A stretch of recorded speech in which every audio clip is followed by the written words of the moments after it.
காலையில அவன் ஆண்டி குளத்துல இருப்பான், சாயந்தரம் ராஜ அலங்காரத்துல இருப்பான். காலையில நீங்க வாழ்க்கையில எதுவுமே இல்லாம அவன் முன்னாடி போய் நின்னாலும் அன்றைக்கு மாலைக்குள்ளேயே உங்கள் வாழ்க்கையில் அவன் ஒரு மிகப்பெரிய மாற்றத்தை நிகழ்த்தி காட்டுவான் அப்படின்றதா ராஜ அலங்காரம். இந்த பழனியை பத்தி சொல்லணும். தமிழ்நாட்டுல முதல்ல ஒரு கோவில்ல தங்கத்தேர் வந்ததுன்னா அது பழனியில தான். அதை உருவாக்கியவர் ஒரு தனி நபர்.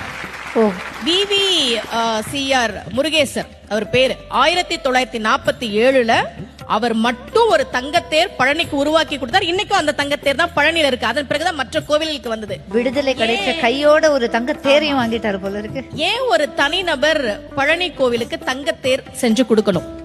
அவருக்கு ரொம்ப வருஷமா குழந்தை இல்ல. முருகன் கிட்ட, பழனி முருகன் கிட்ட மனமுருகி வேண்டார். இரட்டை ஆண் குழந்தை பிறந்ததால் நன்றி கடனாக அதை கொடுத்தார். அப்போ முருகன் கிட்ட நாம ஒரு விஷயம் கேட்டா கேட்டதை விட அதிகமா